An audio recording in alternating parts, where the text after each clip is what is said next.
Olá, boa tarde a todos. Meu nome é Rui Barbosa, sou professor de matemática e vamos hoje para a nossa 29ª aula. Hoje, pessoal, vamos estudar transformações no plano, tá bom? Deixa eu pegar aqui a ponteira que é melhor. Transformações no plano. A primeira parte que vamos estudar é polígonos e sistema de coordenadas.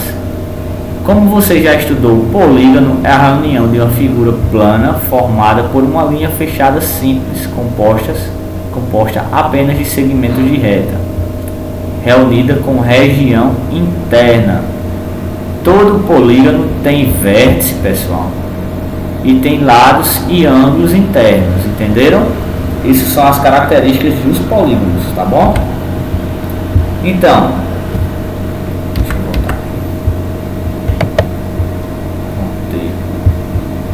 além disso, vimos que podemos representar um polígono em um sistema de coordenadas. O que é o sistema de coordenadas, pessoal?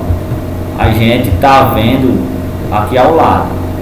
Ela é composta de duas retas, ou seja, eixos, que formam entre eles, esses dois eixos, 90 graus, ou seja, um ângulo de 90 graus, que são chamados eixos perpendiculares, determinados em um plano chamado de plano cartesiano, onde um ponto, que é o par de números x, y, representa a coordenada de um ponto no plano cartesiano. Veja a representação de um quadrilátero no plano cartesiano. Vamos chamá-lo de polígono A. Por exemplo, aqui teremos duas retas y e x, que é a reta x, está vendo? Isso aqui é a reta. E aqui temos a reta y, tá bom?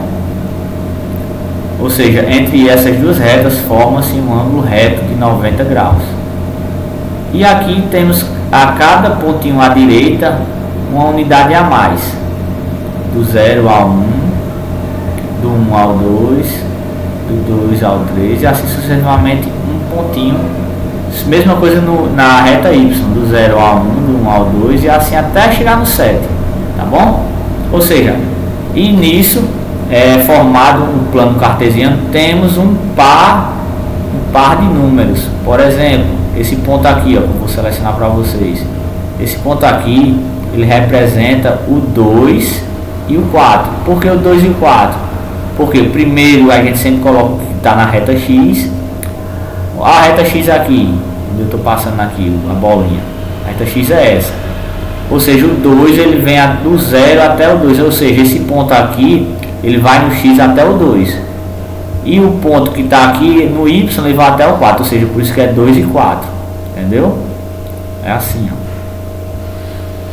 Tá certo? O ponto 4 e 4, porque ele tem 4 pontos, 4 unidades aqui e mais 4 unidades aqui. E assim os demais pontos, ou seja, a gente conseguiu formar um polígono unindo 4 pontos. O polígono a gente chamou polígono A, entenderam? Então, em polígonos, assim como em outras figuras geométricas, podem ser aplicadas transformações geométricas. Os polígonos obtidos por essas transformações são imagens do original e podem ter suas medidas dos lados alteradas, assim como sua posição no plano. Vamos estudar um pouquinho agora, pessoal, aplicação e redução. Quando multiplicamos as coordenadas dos pontos de um polígono por um mesmo número não nulo, obtemos o segundo polígono, que é uma transformação no plano do primeiro. De maneira prática, podemos efetuar essa multiplicação considerando as coordenadas dos vértices do polígono e traçar os respectivos lados. Vamos lá, por exemplo, multiplicando por 3 as coordenadas dos vértices do polígono A, obtemos os pontos 3, 6, 15, 6, 6, 12 e 12, 12.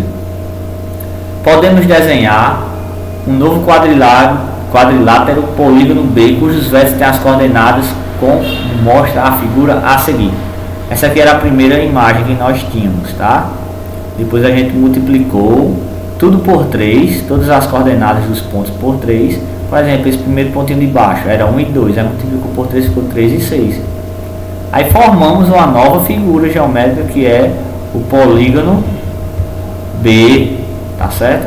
Esse polígono aqui todo aqui. Então, o polígono B é a figura obtida pela transformação efetuada no polígono A. Observe que ele tem também um trapézio que tem o mesmo formato do trapézio original. Alterou a posição e aumentou o tamanho sem sofrer deformações. Nessa transformação foi feita uma ampliação. A ampliação foi feita através da multiplicação, e foi uma ampliação de fator 3, ou seja, multiplicado por 3. O que significa que os lados do trapézio obtido medem 3 vezes mais a medida dos lados correspondentes ao trapézio original, que é o polígono A.